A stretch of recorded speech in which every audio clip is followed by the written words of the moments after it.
there's a teaching I received from one of my teachers. It's just a few words, but it had such a deep impact on my life. I reflect on it often. And it's the saying, turn towards the deathless.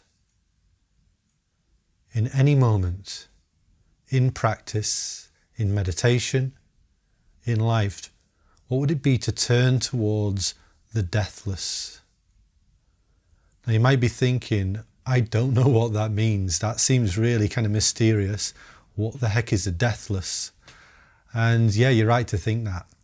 So the reason it had such an impact on me is because, well, first of all, it is mysterious. It's interesting, isn't it? It piques the curiosity. It was like, what could that possibly mean? And also, there's just enough in there for me to kind of explore. So actually I can recognize what the nature of death, birth and death is, the arising and ceasing of conditions. And that's really what this teaching is pointing to, is recognize the conditioned existence we find ourselves in. These thoughts, feelings, perceptions, forms, consciousness, decisions, self-centered thoughts. Notice how they come and go in experience. They are apparently born and they apparently die. So this is the realm of birth and death. This is conditioned existence. So when we see that, then the invitation is turn towards the deathless. Is there an aspect of this right now that doesn't come and go? In fact, one of the questions that he put to me was, what part of this experience does not depend? And he's pointing to dependent origination, the teaching on dependent origination, that all of these conditions arise and cease dependent on other conditions, and they themselves are conditions for future arising and ceasing. So in this experience right now, what is there that doesn't depend? Now, no answer can do it. No words can touch this, because any word that comes to mind, any thought that comes to mind is dependent. It is conditions arising and ceasing. The same with feelings, sensation. We can sense the sensations in the body, the sights that we see around us, the sounds that we hear, and we can notice the apparent coming and going of these conditions. So it's not that.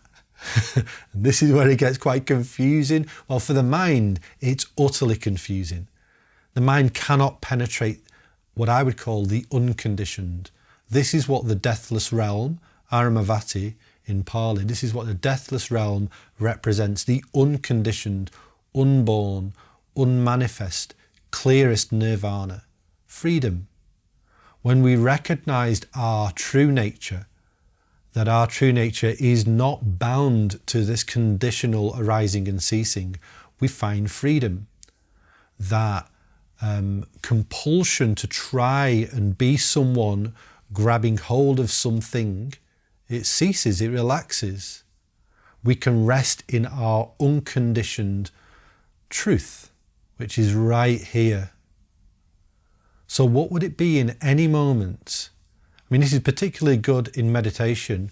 If you're sitting in quiet contemplation, noticing the arising and ceasing of things like thoughts. Often it's thoughts, isn't it? Just like the mind spinning around. But, feelings, you're getting closer to feelings, closer to thoughts, hearing sounds, seeing sights. What would it be in that moment to invite ourselves to turn towards the deathless? And we know that that is not conditional. These conditions come and go. They are born and they die. So it's not that. So yeah, this invitation is, I would say, infinitely deep, because the unconditioned cannot be reckoned or measured by conditional terms. It leads us maybe in or forward or deeper again and again and again and again into that deathless realm where freedom truly exists.